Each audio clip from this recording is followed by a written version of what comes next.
Welcome to a journey through the hidden chapters of Philippine history. Today is day 6. We uncover a treasure that rewrites everything we thought we knew about our ancestors. They told us we were uncivilized, primitive, discovered. They said civilization began only when Magellan landed in 1521, when the cross replaced the anido and when the sword replaced the balangay.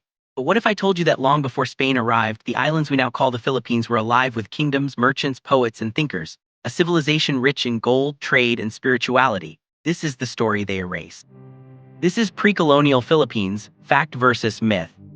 If you're loving this series on hidden Philippine history, smash that like button, help us reach 500 likes, subscribe, and comments in this video. First myth is the oldest lie in every schoolbook, that there was no civilization here before Spain. Imagine for a second you are in Butuan in the 10th century. You see ships made of hardwood powered by wind and teamwork gliding across the river. You smell the scent of traded spices and hear the clang of metalwork. The people wear gold jewelry so pure that even modern jewelers still study their craftsmanship. These are not people waiting to be civilized. These are seafarers who built communities from the sea, balangay, the root word of barangay. The very structure of Filipino society today is built on that pre-colonial idea of collective life, of belonging to one boat, one journey. Archaeologists have found thousands of artifacts from this period: gold death masks, fine ceramics from China, bronze tools, ornaments, and weapons. But the most striking evidence isn't just in the objects. It's in the stories they tell, a network of trade connecting our islands to India, Indonesia, China, and even Japan. Imagine the Philippines not as a distant corner of the world, but as a crossroads of Asia. That's the truth hidden under the myth of isolation. Another myth says we had no system of writing. If you believe that, you're not alone. We were all taught that in school. But centuries before Spanish friars came, our ancestors were writing letters, recording poems, and signing treaties in a beautiful script called Baybayin. It was a syllabary, not an alphabet, and it spread across Luzon and Viscas like wildfire. When Spanish missionaries arrived, they were stunned. One friar even wrote that they write better than we do. Baybayin wasn't primitive doodling, it was the living language of a literate people. You can imagine a young woman in 1500 carving a love poem on bamboo, a leader marking a trade agreement, a teacher passing knowledge to the next generation. But the script threatened the new order. When Christianity took root, Baybayin was dismissed as pagan and slowly faded from daily use. Still, its spirit lived on in our languages, our oral traditions, and the hidden signatures in old family names. The next time you see Baybayin on a tattoo or t-shirt, remember, that's not a trend, that's resistance carved in memory. Let's tackle another lie, that before Spain we had no laws, no government, no order. Picture a barangay again, not the modern political unit, but the original community. Each one was led by a datu, advised by a council of elders and balanced by the moral power of the Babaylan, the spiritual leader. The datu didn't rule by divine right, but by yudang nalub, mutual respect and responsibility. If a leader lost the trust of the people, they could choose another. Justice was community-based, not dictated by a crown across the ocean. There's a myth about the Code of Calencio, supposedly a set of ancient laws. That turned out to be a 20th century hoax, but here's the twist. Even if that code was fake, real customary laws existed long before the Spanish legal system arrived. Agreements on property, debt, and marriage were written or orally passed down, proving that we had governance rooted in balance, not fear. The colonial narrative erased this because it didn't fit the image of the grateful native. And what about the myth that women were powerless before colonization? That couldn't be farther from the truth. In pre-colonial society, women could own property, lead rituals, choose their husbands, and even initiate divorce. The Babaylan were often women, or what we would today call gender fluid or trans, respected as healers, priestesses, and keepers of knowledge. Their authority rivaled that of the datu. But when Spanish missionaries came, they couldn't tolerate the idea of a woman or queer person holding spiritual power. So they demonized the Babaylan, calling them witches, servants of the devil, and destroyed their altars. Imagine the tragedy: centuries of spiritual leadership erased with one word, bruja. But the Babaylan never disappeared. Their spirit survived in the midwives, healers, and community leaders who carried the same compassion and wisdom through generations. When we talk about feminism in the Philippines today, it's not a Western import, it's a return to our roots. Before colonial patriarchy, equality was already part of our story.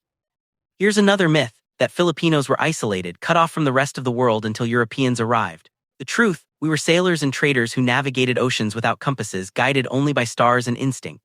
The Butuan Balangays traded with the Srivijaya Empire, with India, and with the Song dynasty of China. We exported pearls, gold, beeswax, and forest products. In exchange, we received silk, ceramics, and tools. Our ancestors weren't waiting for discovery, they were already part of the first global economy. When Magellan reached our shores, he didn't discover us, he interrupted us. He stumbled upon a civilization older than his empire's presence in Asia. The irony: the Spaniards who wrote about naked savages were shocked to see people wearing gold, speaking multiple languages, and following sophisticated laws of hospitality and trade. Some accounts even say Magellan's men were embarrassed by how refined the locals were compared to their own rough sailors. Then there's the myth that religion, and therefore morality, only came with Catholicism. Before churches there were sacred groves, mountains, and rivers. Before priests there were the Babaylan and Catalonan, mediators between the physical and the spiritual world. Our ancestors worshipped Bathala the creator and honored spirits called Anito, guardians of nature and ancestors. They prayed for rain, harvest, and safe journeys not out of fear but gratitude. Their spirituality was ecological. The divine lived in every tree, river, and breeze. Colonization didn't bring God, it rebranded him. It replaced Bathala with the Christian deity, the Anitos with saints, and the Babaylan with friars. But deep down, the Filipino relationship with faith never changed. We still mix Catholic prayers with folk rituals, rosaries with amulets, novenas with chants to ancestors. Our spirituality survived because it was adaptable, inclusive, and rooted in community. The deeper we dig into these myths, the clearer it becomes. Colonization didn't give us culture, it distorted it. The erasure wasn't just physical, it was psychological. Textbooks minimized our past to justify conquest. They taught us to see civilization as something imported, not inherited. That's why so many Filipinos grow up thinking we were a blank slate before 1521, a people waiting to be named, baptized, and civilized. But archaeology, anthropology, and oral history tell another story. Our ancestors were poets, engineers, navigators, metallurgists, and philosophers. They built societies based on kinship and cooperation, not greed. They believed in the balance of human and nature. They valued community over empire, harmony over domination.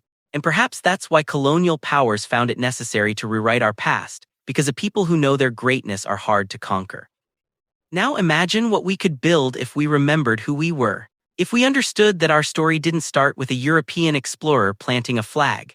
It started with a people carving their destiny in wood and gold. It started with songs sung under the stars, with laws shared around fires, with hands that wrote love poems in Baybayin. Think about the implications. When you understand that you come from navigators who crossed oceans, you start to see migration not as escape but as heritage.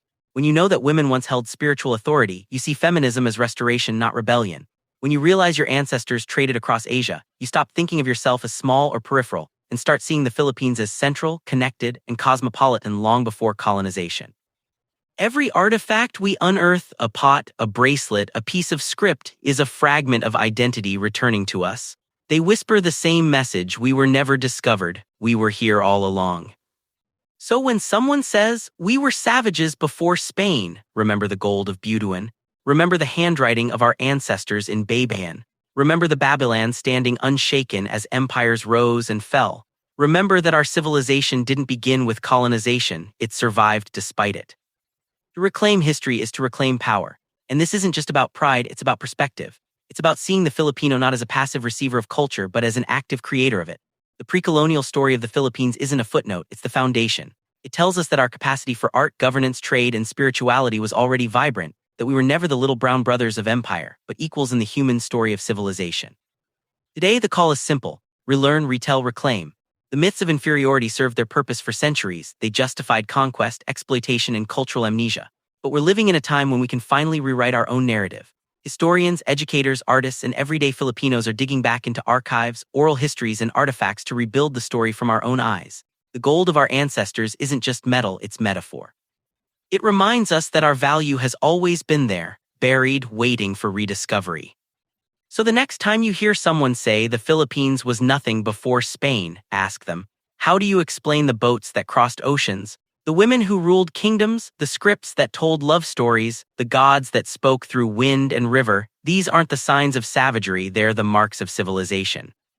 We come from storytellers, artists, and navigators. Our history isn't one of darkness waiting for light, it's one of brilliance hidden behind the smoke of conquest. When you peel back the myths, you don't find emptiness, you find radiance, you find pride, you find home.